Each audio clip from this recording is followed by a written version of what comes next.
हरियाणा की हर अपडेट के लिए बेल आइकन दबाएं और सब्सक्राइब करें STV हरियाणा न्यूज। स्वागत है आपका खास कार्यक्रम शख्सियत में। मैं हूं नंदिनी मिश्रा आपके साथ। आज अपने इस कार्यक्रम में हम मुलाकात करने वाले हैं IMT इंडस्ट्रियल एसोसिएशन के प्रेसिडेंट और समाजसेवी पवन यादव जी से, जिनका बहुत बड़ा योगदान रहा है यहाँ की इंडस्ट्रीज और यहाँ के ग्रामीण अंचलों को कनेक्ट करने में। इस वक्त हम उनके घर के बाहर हैं, उनसे मुलाकात करेंगे और देखेंगे कि कैसे अपने जीवन में उन्होंने छोटे छोटे सीढ़ियों को चढ़ते हुए इतने बड़े मुकाम को हासिल किया। चलिए मेरे साथ, चलिए अब हम उनके घर जा रहे हैं और उनसे मुलाकात करेंगे, उनकी फैमिली से भी मिलेंगे। और इस वक्त मैं देख पा रही हूँ। पवन जी नमस्कार, क्या हालचाल? मैं बिल्कुल ठीक हूँ, आप बताइए। बिल्कुल सर, कहाँ निकल रहे हैं आप?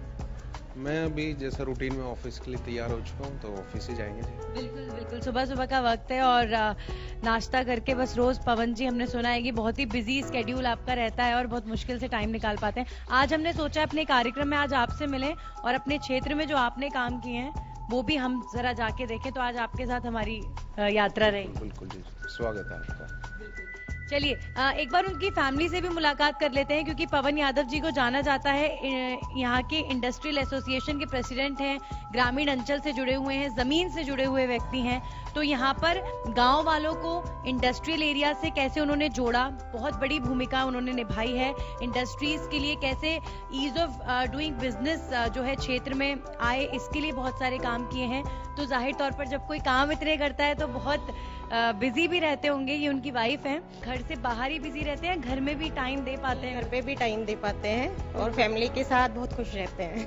अच्छा, तो क्या आप शुरू से देख रही हैं ऐसी, यहाँ पर अभी इंडस्ट्रियल एसोसिएशन के प्रेसिडेंट हैं, उसके पहले अपने बिजनेस में भी उन्होंने काफी बिजी स्केड्यूल उनका शुरू से रहा कि उन्होंने अपने बिजनेस में भी, और अब आपने उन्हें बढ़ते हुए देखा? हाँ जी, बढ़ते हुए देखा है। तो आप बिल्कुल सेटिस्फाइड हैं? हाँ जी। चलिए, ये उनके बेटे हैं, क्या नाम है आपका? उत्कर्ष। तो पापा सुबह निकलते हैं काम पे और शाम तक बिजी रहते हैं, तो क्या लगता है कि टाइम दे पा रहे हैं आपको प्रॉपर? हाँ, दे पा रहे हैं। अच्छा, कभी कभी जो काम करते हैं, क्या प्राउड फील करते हैं, क्या फील करते हैं? हाँ, बहुत अच्छा लगता है कि पापा प्रेसिडेंट है। चलो बहुत बढ़िया। तो यही सबसे इम्पोर्टेंट होता है कि हम जो भी काम करें उसमें अपनी फैमिली को, अपनी पर्सनल लाइफ को, अपनी प्रोफेशनल लाइफ को कैसे हम बैलेंस कर रहे हैं, वो एक बड़ा इम्पोर्टेंट काम होता है जो पवन जी बिल्कुल जाहिर तौर पर करते हैं, जैसे कि हम उनकी वाइफ और उनके बेटे से जान पा रहे थे। और अब जरा उनके साथ चलेंगे, मानेसर IMT क्षेत्र में क्या क्या काम उन्होंने किए हैं वो भी देखेंगे। चलिए मेरे साथ।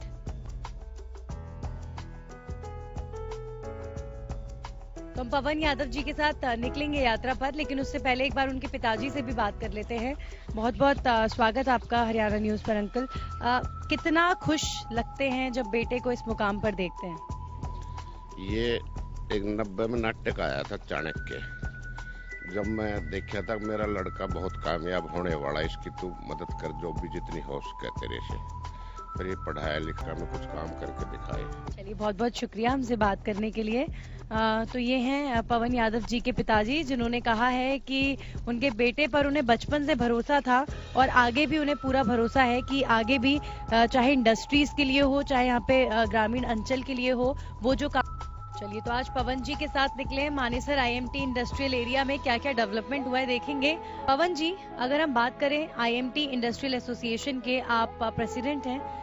मैं, चूंकि आपने जो यहाँ काम किए हैं, बहुत सुना है आपके काम के बारे में। जब यहाँ इस पद पर नहीं थे, उससे पहले क्या स्थिति थी, जब पहुंचे अब क्या डिफरेंस खुद आप महसूस करते हैं? देखिए, इंडस्ट्रियल एरिया पहले भी वेल मैनेज था, ऐसा नहीं कि हमारे बिना बिल्कुल अच्छा नहीं था, बहुत अच्छा था। बट क्या होता है, जब आप बेहतर को और बेहतरीन बनाते हो तो एफर्ट्स लगते हैं। और हमारा जो विजन है इंडस्ट्रियल एरिया के बारे में, IMT इंडस्ट्रियल एरिया को हमें वर्ल्ड क्लास बनाना है। अगर आप देखते हो चाइना, अमेरिका जाते हो आप या जापान जाते हो, तो वहाँ के इंडस्ट्रियल एरिया आपको नीट, क्लीन, बेटर, परफेक्ट और सारी चीज़ें बैलेंस मिलेंगी। तो हमने भी इस इंडस्ट्रियल एरिया को उसी तरह से बनाया है और गवर्नमेंट भी हमारी बहुत सुनती है, पहले भी, before me and after me also. तो यहाँ पे जितनी भी चीज़ें हैं इंडस्ट्रियल एरिया में आप देखोगे प्लानिंग इतनी अच्छी हुई है इस एरिया की, और जो जो कमियां थी हम लगे हुए हैं उनको पूरी करने में। आप इस इंडस्ट्रियल एरिया में बैंक्स हैं, ATMs हैं, स्टोर्स हैं, ESI हॉस्पिटल है, फायर स्टेशंस हैं, इतनी सारी चीजें आपको किसी अदर इंडस्ट्रियल एरिया में नहीं मिलेगी।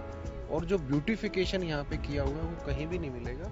और हम उन चीजों को बैलेंस करके चलते हैं कि ये मेंटेनेंस जरूर रहे, कहीं भी ऐसा ना हो कि लापरवाही होना शुरू हो जाए और यहाँ पे इस एरिया को नीट क्लीन ना रहे। तो यहाँ पर जो इंडस्ट्रीज हैं उनको किसी तरह की कोई परेशानी ना आए, या यहाँ पर देखिए इंडस्ट्री लगाना और उसको चलाना सबसे ज्यादा इम्पोर्टेंट होता है कि वो एरिया जो है इंडस्ट्रियल फ्रेंडली हो, तो उसके लिए क्या क्या यहाँ पर किया गया? देखिए, सबसे पहले तो जब से बीजेपी की गवर्नमेंट आई है यहाँ पे इंस्पेक्टर राज बिल्कुल भी खत्म हो गया। उसके अलावा जो थोड़ा था वो हमने जब से अपना चार्ज लिया है, हमने सारे गवर्नमेंट ऑफिशियल से मीटिंग की कि इंडस्ट्रियलिस्ट को या इंडस्ट्री को कहीं तंग नहीं होना चाहिए, कोई प्रॉब्लम ना हो।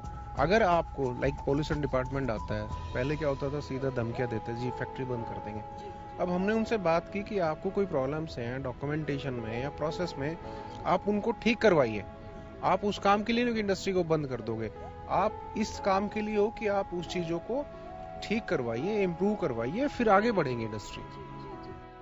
अगर बात करें एक इंडस्ट्रियलिस्ट होने के अलावा पवन जी, समाज के लिए भी आप चूंकि काफी सारे काम करते हैं, तो एक समाज सेवी के तौर पर अपने आप को कहाँ देखते हैं? देखिए, मैं तो भी अपने आप को समाज सेवी के तौर पे तो नहीं देखता हूँ। जो मुझसे हो सकता है मैं वो कर देता हूँ।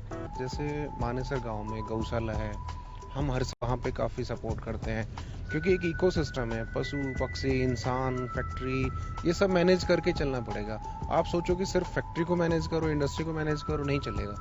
आपको बैलेंस करके चलना पड़ेगा अपने समाज को, पशुओं को, पेड़ पौधों का। तो हम हर एस्पेक्ट से जो मेहनत कर सकते हैं, चाहे वो पेड़ पौधों को लेके हो या गायों को लेके हो या बच्चों को लेके हो या इंडस्ट्री को लेके, मतलब सोशल इंडस्ट्रीज और हर एस्पेक्ट पे हम काम करते हैं।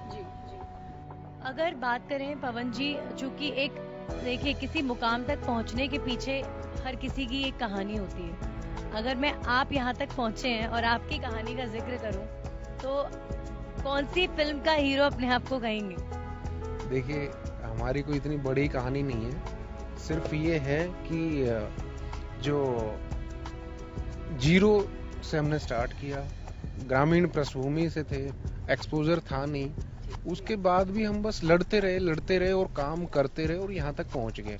और ये सब अकेला मेरे से नहीं हुआ, जो लोग हैं, हमारा गांव है, समाज है, लोग हैं, उन सबके प्यार और आशीर्वाद से हुआ है। आज आप कहीं भी घूमोगे डिस्ट्रिक्ट गुड़गांव में, आपको पता चलेगा कि पवन यादव को शख्सियत है, उसको लोग जानते हैं, बट बुराई नहीं मिलेगी। वो जो एक अच्छी चीज है, वो उस चीज के लिए मैं अपने आप को हीरो कह सकता हूँ कि मेरे इलाके में कोई भी आदमी मेरे अंदर कोई कमी या बुराई नहीं देखता। वही एक स्टोरी है, वही एक चीज है जो हमें इस मुकाम तक लेके आई, वही एक काम है जो मैं जिसको मानता हूँ कि हीरोइक काम है, एक हीरोइक वर्क है। अदरवाइज तो देखो इंडस्ट्री तो सब चला ही रहे हैं, हम भी चला रहे हैं, बट अच्छे से चलाना और अच्छाइयों के साथ चलाना, ये हमारी अच्छाई है। बिल्कुल। और कई बार देखिए जब हम इंडस्ट्री चलाते हैं तो हमें गांव को साथ लेकर चलना होता है, वो भी एक अच्छे इंडस्ट्रियलिस्ट ही कर पाते हैं। तो अपने गांव को, अपने क्षेत्र को आप साथ लेके कैसे चले? देखो, हमारा हमेशा से देखते थे लोग लोकल गाँव में या कहीं भी ना इंडस्ट्री को अपने अगेंस्ट मानते हैं। अब जनरली कहीं भी ये ट्रेंड मानते हैं कि इंडस्ट्रियलिस्ट गांव वालों को या लोकल लोगों के बारे में नहीं सोचता। हमने वो कंसेप्ट खत्म किया। हमने सोसाइटी वर्सेस इंडस्ट्री को हटा के सोसाइटी और इंडस्ट्री के बीच में ब्रिजिंग की, और वो एक यूनिट हमने बना दिया कि इंडस्ट्री फॉर सोसाइटी और सोसाइटी फॉर इंडस्ट्री। आज इंडस्ट्रियल एरिया में किसी भी इंडस्ट्री को कोई तकलीफ होती है तो सराउंडिंग का सारा गांव उस फैक्ट्री के साथ खड़ा है। चाहे उन्हीं के किसी बच्चे ने भी गलती कर दी तो बच्चे के साथ नहीं खड़ा, वो इंडस्ट्री के साथ खड़ा है।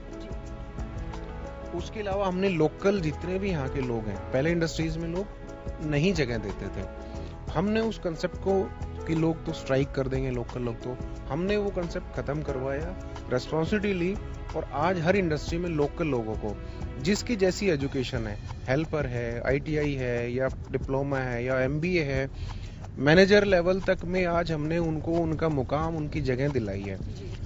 क्योंकि इंडस्ट्रीज हमारे इलाके में लगी हुई है। अगर हमारे लोकल लोगों को यहाँ बेनिफिट नहीं होगा, प्रेफरेंसेस नहीं होगी, तो उसका क्या फायदा हुआ?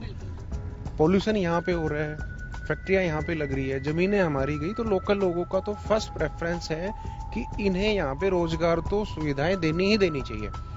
तो हमने इंडस्ट्री में सबसे बड़ी बात तो यही की है कि यहाँ के लोकल लोगों को काम दिलाया और उनकी ईमानदारी को ऊपर पहुंचाया कि यहाँ के लोग बेहतर हैं, काम करने में दूसरे लोगों से अच्छे हैं। तो हमने जो ब्रिजिंग की और लोकल लोगों को यहाँ पे काम, और सिर्फ ऐसा नहीं कि रोजगार, जो हमारे यहाँ पे ट्रांसपोर्टर्स हैं या स्क्रैप का काम करते हैं या अलग अलग बहुत सारी चीजें यहाँ पे काम करते हैं, हमने उनको भी कहा है कि आपको काम करना है इस इंडस्ट्रियल एरिया में, और उन सबको भी मौका दिया जा रहा है यहाँ पे।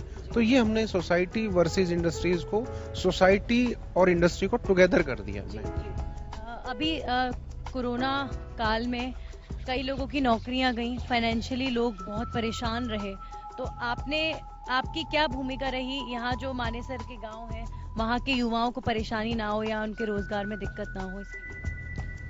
देखिए, कोरोना में गांव के लोगों से ज्यादा परेशानी तो जो प्रवासी है उत्तर प्रदेश और बिहार वालों को, उनको प्रॉब्लम्स ज्यादा हुई थी, और उनके लिए हमारी एसोसिएशन ने काफी राशन भी बांटा और गवर्नमेंट से कह के जो रिक्वायर्ड फैसिलिटीज थी उनको, ट्रांसपोर्टेशन। फाइनली क्या हुआ था, 3-4 महीने के बाद लोग परेशान हो गए थे और सबके मन में ये था कि हमें घर जाना है, तो वो काम में भी हमने उनको पूरा ट्रांसपोर्टेशन में हेल्प करवाया उनके घर जाने में, और जब तक वो यहाँ थे तो उनके खाने और इन सब चीजों का भी बहुत व्यवस्था की।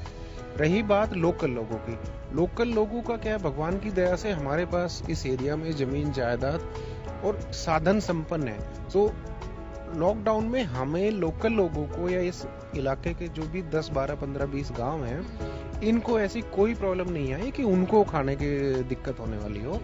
और रोजगार की जो मैं बात कर रहा हूँ, यहाँ पे जो भी बड़े बड़े इंडस्ट्रीज हैं उनमें हमने सब में अप्रोच कर रहे हैं और लोकल लोगों को फैसिलिटीज मिल रही है, तो इलाका खुशहाल हो जाएगा जब आपको काम मिलेगा और काम करने के लिए जगह मिलेगी। चलिए, तो अभी यात्रा बस शुरू हुई है, अभी तो पवन जी के बारे में और भी बहुत कुछ जानना है। सर, इस वक्त हम मानेसर के इंडस्ट्रियल एरिया में ही घूम रहे हैं, क्या क्या काम यहाँ कुछ बताना चाहेंगे? देखो, हमारा ट्रीज में या प्लांटेशन में बहुत फोकस है, तो आप देख रहे हो हम यहाँ पे इंडस्ट्रियल एरिया में, हाईवेज पे ये प्लांटेशन करवाते रहते हैं। और हमने इस प्लांटेशन में एक चीज और ऐड ऑन की है, काफी लोग क्या है सिर्फ पौधा लगा देते हैं, हम उस पेड़ को लगाते हैं, उसके बाद उस पेड़ की पूरी सेफ्टी और उसके बाद में वाटरिंग तक का हमने काम किया हुआ है। अगर आप एनवायरनमेंट के लिए इतना सोच रहे हैं तो वाकई बहुत अच्छी बात है। अब यहाँ पर हम लोग बात कर रहे थे यहाँ पर कि पुलिस को आप लोगों ने बैरिकेड्स उपलब्ध करवाए हैं, तो यहाँ पर क्षेत्रों में हम देख पा रहे हैं चौकियों के पास जो बैरिकेडिंग है वो भी यहाँ पर आपकी एसोसिएशन ने अवेलेबल करवाई? जी, वो भी हम करते हैं, क्योंकि पुलिस हमारे लिए इतना सपोर्ट करती है, तो उनकी जो बेसिक नीड्स हैं वो हम कोशिश करते हैं कि ज्यादा से ज्यादा हम उनको सपोर्ट कर पाए, और हमारे इंडस्ट्रीज भी उनकी कोई भी ऐसी रिक्वेस्ट आती है, डिमांड आती है, उसको बहुत अच्छे से फुलफिल करते हैं हम लोग। जी। तो ना सिर्फ यहाँ पर इंडस्ट्रियलिस्ट का ध्यान रखा जाता है, बल्कि जो यहाँ और भी लोग हैं, जो रेसिडेंशियल एरिया में लोग रह रहे हैं या यहाँ पर जो प्रशासनिक अमले हैं, उनके लिए भी जो मूलभूत सुविधाओं की जरूरत है उसका यहाँ IMT इंडस्ट्रियल एसोसिएशन जरूर ध्यान रखती है। पवन यादव जी ध्यान रखते हैं। चलिए आगे बढ़ते हैं। और इस वक्त मैं हूँ देश के नंबर 1 इंडस्ट्रियल एरिया में IMT मानेसर, और आप मेरे पीछे देख सकते हैं कि कितना डेवलप्ड ये IMT एरिया है, इंडस्ट्रियल मॉडल टाउनशिप। और सबसे बड़ी बात ये कि ये इंडस्ट्रियल एरिया दुनिया भर के इंडस्ट्रियल एरियाज को टक्कर देता है। यहाँ पर ईज ऑफ डूइंग बिजनेस से लेकर किस तरीके से एनवायरनमेंट का ख्याल रखा जाए, इंडस्ट्रीज को अच्छा माहौल मिले काम करने के लिए, इन तमाम बातों का ध्यान रखा जाता है। अब चलेंगे आगे पवन यादव जी के साथ और जरा उनसे भी जानेंगे क्या क्या चुनौतियां उनके काम में रही हैं।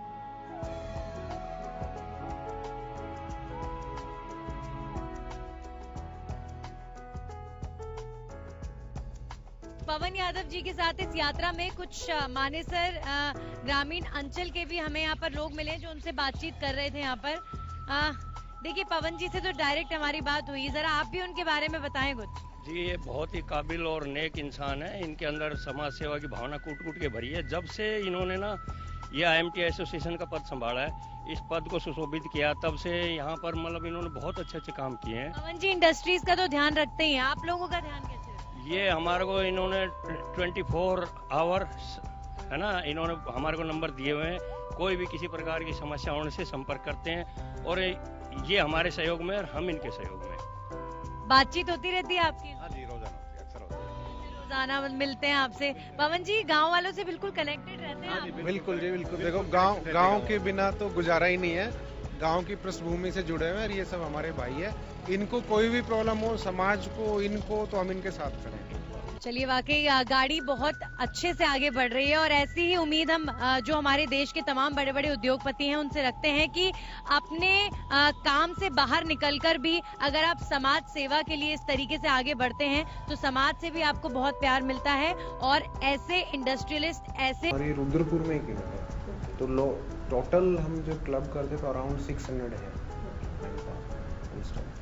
तो मिलते हैं एम्प्लॉय से, कभी साल में ऐसा होता है जब मुलाकात होती है, सब एक साथ हों आपसे? क्योंकि ऐसा होता है ना सर, कंपनी के जो मालिक होते हैं उनसे कई बार रीच में नहीं होते हुए। नहीं, हम कंपनी के मालिक नहीं है, हम बाकी जो एम्प्लॉयर है उसी तरह से बिहेव नहीं करते। हम एम्प्लॉइज को एसेट समझते हैं और उसको एसेट के साथ ही हम मैच करके रखते हैं। अपनी ब्रांड भी हमारी इतनी बड़ी है, हम अपने पियोन, सिक्योरिटी गार्ड और मैनेजर सबसे उतना ही कनेक्टेड है जितना अपने आप से, क्योंकि उनके साथ अगर हम काम नहीं करेंगे मिलके तो गाड़ी चलेगी नहीं।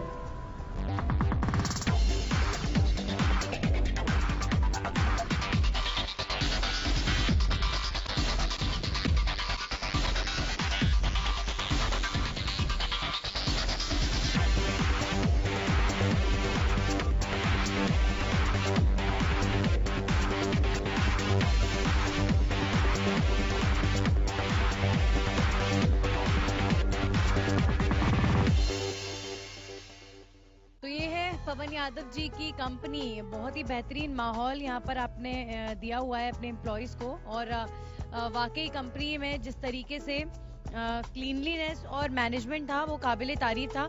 अब हम यहाँ से पवन जी चलेंगे, गौशाला आप लेकर जाएंगे हमें? अभी हम चलेंगे जो एक गौशाला है यहाँ पे, जो गांव ने, हमारे समाज ने मिलकर बनाई हुई है, जहाँ हमारा भी काफी सहयोग रहता है और हम भी कनेक्टेड है उससे। उसके अलावा यहाँ पे एक मंदिर है, वहाँ पे हमने बहुत सारे पेड़ लगाए हुए हैं, हम आपको वो भी दिखाएंगे। चलिए ठीक है, फिर चलते हैं।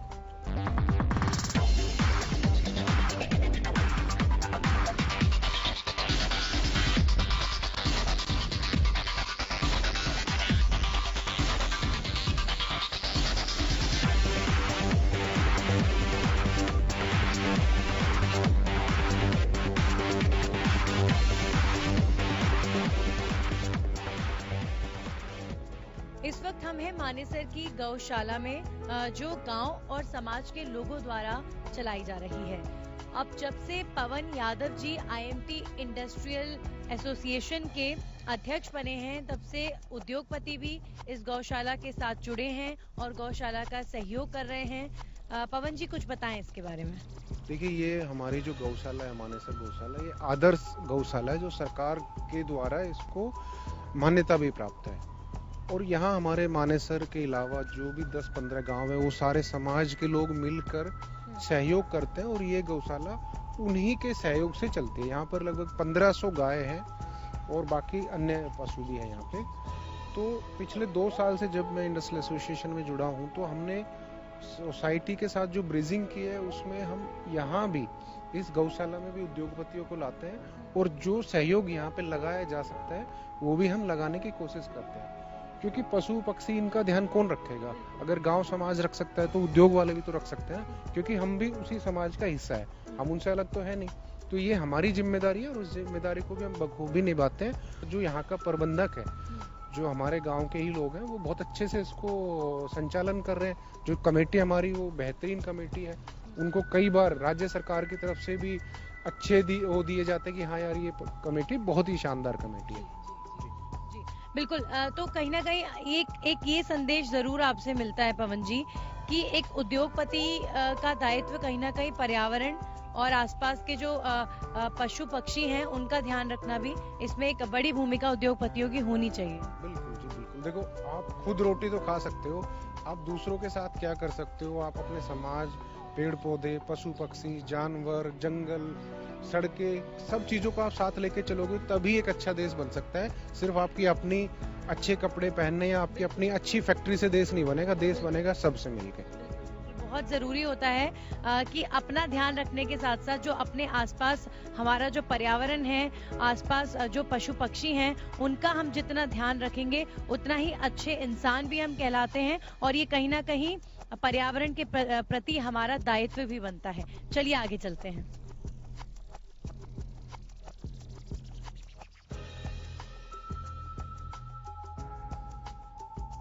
इस वक्त हम मौजूद हैं अरावली के राम मंदिर में। राम मंदिर तक आते आते काफी मशक्कत पवन जी हमने की है। यहाँ पवन जी ने एक पूरी वाटिका सी मंदिर के सामने बनाई है।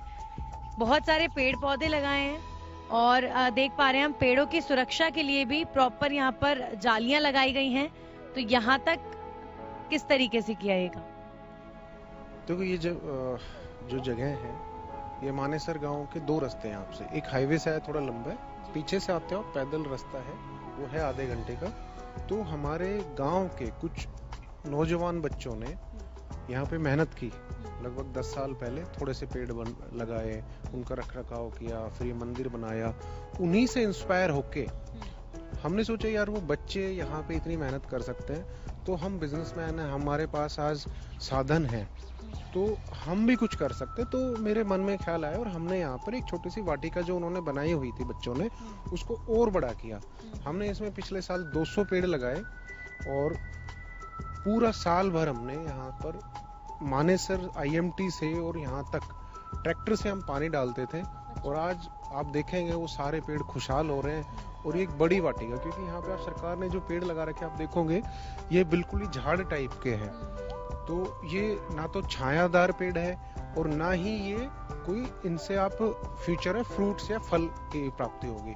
तो हमने जो पेड़ लगाए हैं वो छायादार भी है और फलदार भी है। तो इस जंगल में हमने जो बच्चों ने किया हुआ था, इसको थोड़ा और अच्छे से और बढ़ावा दिया। चलिए देखते हैं, ये वाटिका घूमेंगे, देखते हैं कौन कौन से पेड़ पवन जी ने लगाए हैं यहाँ पर। मंदिर के बिल्कुल बैक साइड पर वाटिका बनी हुई है। ये लगभग 5-6 साल पुराने हैं जो बच्चों ने लगाए थे। इसके आगे हमने इसी श्रृंखला को, इसी कड़ी को और आगे बढ़ाया और हमने लास्ट ईयर जो पेड़ लगाए थे, अब आप देखोगे 1 साल में वो काफी अच्छे ग्रो किए हैं। यहाँ पे कुछ हमारे गांव के लोग आते हैं जो स्वयं सेवा करते हैं। हम भी करते हैं, उन पेड़ों का ध्यान रखते हैं, बट वो खुद से भी यहाँ पे आप देखोगे सुबह या शाम आओगे तो कम से कम 6-7 लोग हैं जो बिना किसी स्वार्थ के लगातार इन पेड़ों की सेवा करते हैं। तो अभी देखो ये इस जंगल में जहाँ ना पानी है ना कुछ है, उसके बाद भी ये अमरूद के पेड़ है, इधर अनार के, तो सब उन लोगों की सेवा से ही ये खड़े हुए और बड़े हुए हैं। तो हमने अब वो पेड़ भी गांव समाज को ही समर्पित कर दिए। अब वो लोग इनकी आगे सेवा करेंगे और वो देखना अच्छे फल देंगे और हमें देख के उन चीजों को खुशी होगी। हमें लगता है कि यार कुछ तो हम दुनिया के लिए कर दें, वही उसी रास्ते पे उसी पंक्ति में हम आगे बढ़े जाए। पवन जी, गौशाला देखी, जो आपने पेड़ लगाए वो देखे, समाज के लिए क्या क्या काम कर रहे हैं, पर्यावरण से जो आपका जुड़ाव है वो अपने आप में दर्शाता है। अब आगे समाज सेवा के लिए क्या दृष्टिकोण आपका? समाज सेवा के लिए जो भी जरूरत होगी समाज के हिसाब से देखी जाएगी, वो हम करते रहेंगे। अभी जैसे गौशाला में हर साल होता है, इस साल भी हमारा जनवरी में प्रोग्राम है, वहाँ भी पूरी इंडस्ट्रीज आएंगी। जो सहयोग हम कर पाएंगे वो भी करेंगे। उसके अलावा हमारा जो मुख्य फोकस है वो है यहाँ के जिन नौजवानों के पास स्किल है, योग्यता है, उनको इंडस्ट्री में जॉब्स के लिए जो मेहनत कर रहे हैं वो हम चाह रहे हैं उनको हम और आगे मदद करके जॉब्स के लिए दिलाएं। वो हमारा सबसे मेन है, क्योंकि अगर हमारे पास रोजगार है तो बाकी चीजें तो हम खुद पैदा कर लेंगे। हमें समाज को अपने पैरों पे खड़ा करना है, समाज को बैसाखियां नहीं देनी। अगर समाज को हमने रोजगार और काम दे दिया या बिजनेस में उनको हम सपोर्ट कर देते हैं तो बाकी चीजें तो वो खुद ही कर लेंगे। उनको किसी के सहारे की, मेरे की या आपके सहारे की जरूरत नहीं है। तो हमारा मेन फोकस ये है कि इंडस्ट्री के साथ उनको कनेक्ट करना, अलग अलग बिजनेस प्रोफाइल में या उनकी जो जॉब प्रोफाइल है उसके हिसाब से जॉब में सपोर्ट करना। और या इसके अलावा इंडिविजुअल्स को भी हमारे समाज में या गाँव में किसी को कोई भी आवश्यकता रहेगी तो हम उस चीज के लिए भी हमेशा खड़े हैं। चलिए ठीक है। पवन जी, आपके साथ मानेसर की यात्रा पर निकले, बहुत बेहतरीन ये यात्रा हमारी आपके साथ रही। अब एक बहुत महत्वपूर्ण सवाल मैं आपसे करना चाहूंगी। मानेसर को सरकार ने एक बड़ी सौगात दी अभी हाल ही के दिनों में, नगर निगम में तब्दील किया गया है। क्या लगता है आपको इस तब्दीली के बाद कितना विकास होने की संभावनाएं बढ़ गई हैं? देखो, फर्स्ट ऑफ ऑल तो मैं आप लोगों को धन्यवाद दूंगा जो आपने टाइम निकाला और मुझ जैसी एक सामान्य शख्सियत के लिए आपने अपने चैनल का टाइम निकाला और आप लोग यहाँ पे आए। उसके बाद जो बात करते हैं नगर निगम की, मानेसर का नगर निगम बनना इस इलाके के लिए सुखद है। हमारा इंडस्ट्रियल एरिया पहले से ही बेहतरीन है। इंडस्ट्रियल एरिया के चारों तरफ जो सराउंडिंग गांव है हमारे, उनमें जो कमियां थी, जो किसी भी तरह के जो इश्यूज थे, वो अब नगर निगम बनने से हमें ऐसा लगता है कि बहुत जल्दी ही ठीक हो जाएंगे। हमारा hygiene system, transportation system, road system, security, policing बेहतर थी, अब और बेहतर हो जाएगी। ये हमें अच्छा है, इसका फायदा होगा इलाके को। आगे किसी तरह की कोई, अगर आपको जिम्मेदारी मिलती है, इस तरह की कोई संभावना बनी तो क्या आप आगे आएंगे? देखिए, नगर निगम के जो इलेक्शंस होंगे या जो नगर निगम के लिए लोग आएंगे, वो पहले अभी तक तो क्या था, पंचायत की चीजें थी तो साधारण व्यक्ति भी काम कर लेता था। लेकिन अब जहां नगर निगम है, एक बड़ा फॉर्मेट है। इसके लिए मैं चाहूंगा कि जो एजुकेशन है, जिन लोगों के पास एक्सपीरियंस है, एक्सपोजर है, वो लोग आगे आए और अपने इलाके को आगे ले जाए। तो उसमें पवन यादव आए या कोई भी आए, बट जिन लोगों के पास एजुकेशन, क्वालिफिकेशन है, एक्सपीरियंस है, एक्सपोजर है, वो लोग आगे आए और अपने इलाके की, मानेसर नगर निगम एरिया को बेहतरी के लिए आगे ले जाए। उसके लिए मेरी अकेले की या किसी को हम नॉमिनेशन नहीं कर रहे हैं। हम तो कह रहे हैं जो भी, जिनमें ये सारे गुण हैं, प्रतिभाएं हैं और जिनके साथ समाज है, वो आगे आए और इस एरिया को आगे ले जाए। चलिए, बहुत बहुत शुक्रिया हमसे बातचीत करने के लिए पवन यादव जी। बहुत अच्छा लगा आपसे बात करने के लिए। तो वाकई एक ऐसी शख्सियत जो ना सिर्फ एक उद्योगपति, एक सक्सेसफुल इंडस्ट्रियलिस्ट होने के साथ साथ एक समाज सेवी, और जो समाज के लिए जीते हैं, आगे समाज के लिए बहुत कुछ करना चाहते हैं। आज उनसे हमारी मुलाकात हुई है, बहुत खुशी हुई। एक बार फिर से आपसे मुलाकात करेंगे शख्सियत के अगले कार्यक्रम में। तब तक बने रहिए हरियाणा न्यूज के साथ।